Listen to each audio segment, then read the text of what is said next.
I did jump into another old game though. Oh, No Man's Sky. I say old as in like It's not that relative. old. Yeah. so It's like 5 years old. has They it had a been that monster long? update.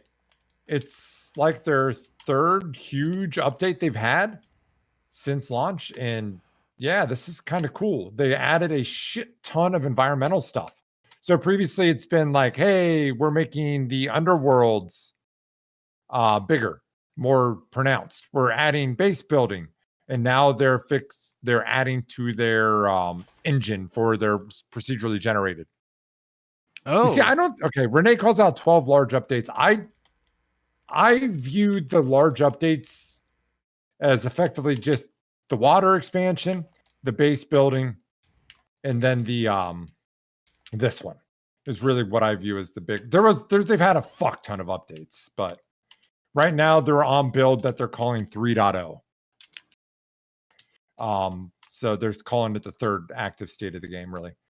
I know But this we shit's crazy. but it's kind of amazing to me that it went from like one of the most poorly received game launches of all time to holy shit, look at all this free fucking content that they just keep putting their heart and soul into. Like No Man's Sky today, if somebody wants to buy it, like don't even wait for a sale. It's really good as is at like even like a $40 price point. I'd say it's great. 60? Yeah, I could see that argument. But like when it came out, nah. I still dug it then, but it's still a niche game. Very niche game. Mm-hmm. It's not for everyone. It's still very chill, very kind of like explory. But this recent update, all the terrain stuff they added, I've seen some of it. And I will say this niche game, better deal. The mountain worlds. They introduced like these huge mountainscapes. Somebody's phone wasn't muted. That is Tom. Sorry. Alarm. Sorry for interrupting. Proceed. But these mountain worlds that they've added into No Man's Sky now are just nuts. Like you have like if you're in your plane flying around, you can't explore properly because all the valleys and shit. Like you'll hit a mountain, and if you're gonna get up over the mountain, you don't have view. So it's just fucking impossible to explore it unless you get out on foot.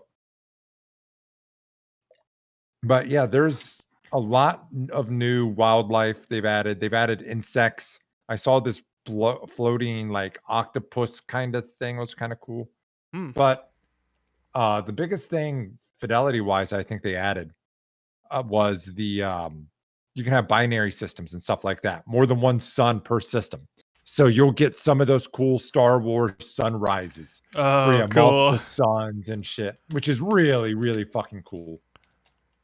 And yeah, Renee calls out like they added volcano worlds, your hot worlds that are like super hot and super heat. Sometimes random events will occur and they'll just catch the fucking world or the parts of the world on fire. And there's now a randomly generated gopher that Renee discovered that looks just like Sid from fucking Ice Age.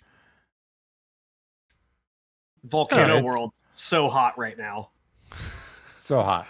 But no, there's a lot of really cool shit. I only played probably a couple hours, so I didn't see much of it because they didn't start the universe over, thankfully. They just like, hey, we're going to add some of this stuff into existing systems and then kind of make some new systems.